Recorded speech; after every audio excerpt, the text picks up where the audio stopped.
Harper. Peter is the head of research and innovation at the Centre for Alternative Technology. He was a pioneer of the alternative technology movement in the 1970s and tries to balance technical hardware with social and personal software. He was a member of the team that produced Zero Carbon in 2007 and its successor, Zero Carbon in 2030.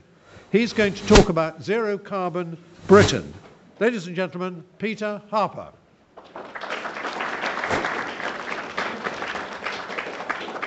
Thank you very much. Thank you.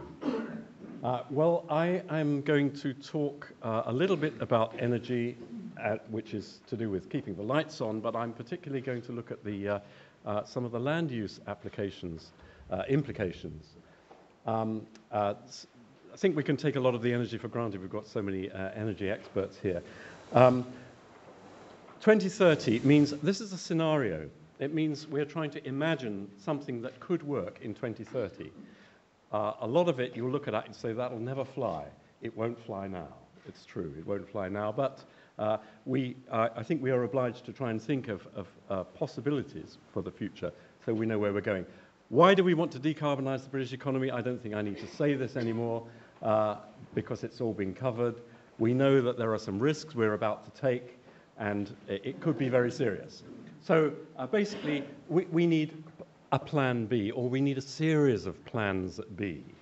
And our project addresses some of these plans. If it were decided that we needed to have a very rapid decarbonisation program, which might take place, we might need to do that, we need to have all the plans ready. And so we are among the groups who are making these plans.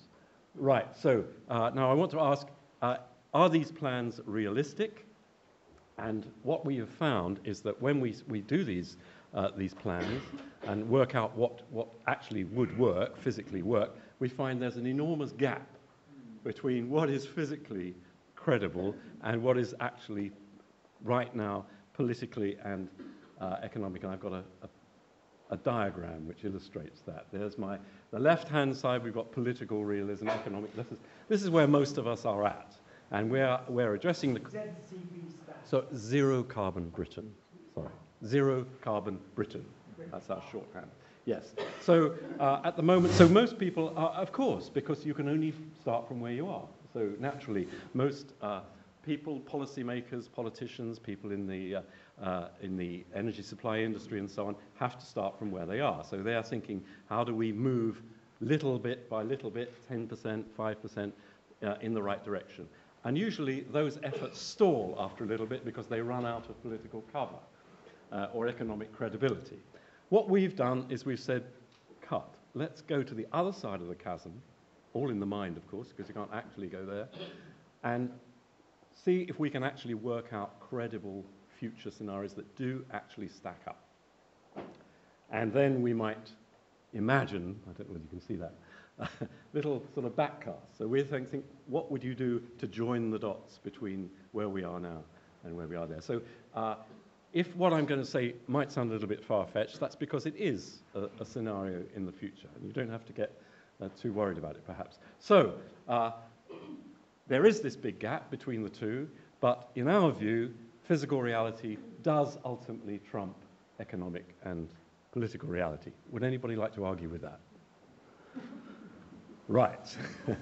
So we feel we're working from both sides, and there are plenty of people working from the presently realistic side, so we've gone over to the other side to see where we can go.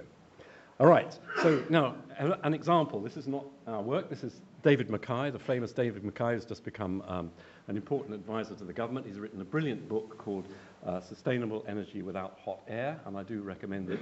If anybody wants to see it, you can download the whole thing from that little there.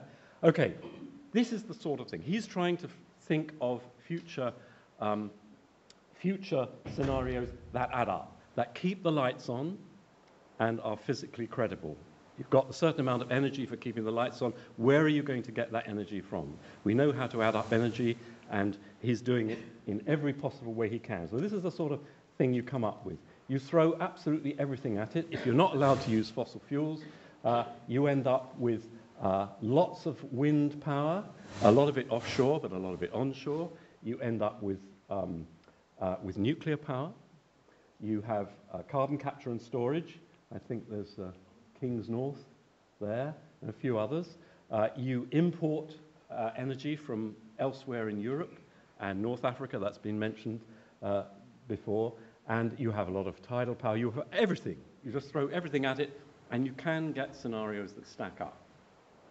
One thing it's worth flagging up, all those greeny bits are all the parts of the country that are then used for energy production. And that was quite right. That's been mentioned today. It does. Windmills take a lot of space, but biomass takes even more space. So here's a little table here which shows you. Can't get this thing to work. Just at the bottom, you can see a little table. You can see a wind being an order of magnitude, sort of 6 to 10 times better in terms of generating energy per unit area than most biomass. And the CSP, the concentrating solar power, which I think Sir Crispin mentioned, is much more efficient per unit, but we can't do it here. It's the sort of thing you do in Africa, and you would import the energy. Anyway, there are these scenarios. Most of them have very strong land use implications, and I know for an audience like this, you are very concerned about that. So am I. The first shot we had at trying to construct this zero carbon scenario called Island Britain, because we said we're not going to import anything. No imported energy of any kind and no imported food. And that was quite a tough call. But the way we did it was to combine what we call power down. All right, power down is the black bit. The black bit is the present carbon economy. You can see it shrinking down to nothing. And that is matched by a power up, which is a whole rainbow collection of different sources. We've already heard no silver bullets. There are no silver bullets. There aren't any. No single solutions. You could have lots of combined sources to make it work out. Gradually, that adds up to 100%, and then we get to our zero. The grey bit is the possibility of buying international credits, because this doesn't work as Britain as a whole. It only works in the context of a global agreement. And so there will be international agreements if we go down this route, and we probably will be able to buy international credits to help the transition to zero. Now, we found actually when we did, lots of people read this and criticized it and said, well, you haven't actually got to zero because there are lots of bits left in the pot that you haven't accounted for. And they also said there's too much offshore wind, and that will completely sink your boat, because the trouble about very large amounts of wind power, as has been pointed out, you get boom and bust. You get huge, colossal amounts that the system can't cope with, and then a few days later you might not get enough. But recently, new technological developments have shown that we probably could do that, provided we increase the scope onto a European level. We can have these super grids, as they're called, connecting very, very large arrays of offshore wind power. So most of the wind power will go offshore where it actually works better, and you'll have very big arrays of largely floating wind power. So now, the interesting thing about this is that once you expand the scope like that and even further, this is again, Sir Crispin mentioned this, the continental scale supergrids. Once we start imagining things on that scale, then, and you mix up lots and lots of different sources, then you find you can get the figures to stack up. If you try to do it for a little place like Britain, it doesn't. But provided you're allowed to import and export energy, you can do that. Now, our model for Britain is that we would aim to export more than we import, and that every region should try to do that. That should be an important principle. And the importing and exporting is in order to provide security of supply to keep the lights on. It's not simply that you could say, we're not going to bother because we can buy it cheaper from somewhere else. Energy security is important. Every region should look after its own security, but this shared resource is an important part of energy security. Often the view is that you should all try to be self-sufficient. We think that your supply should be locally secure as far as possible, but you should join the club, and we should have a European-wide system like this. Then we think we can decarbonize the energy system, and it will be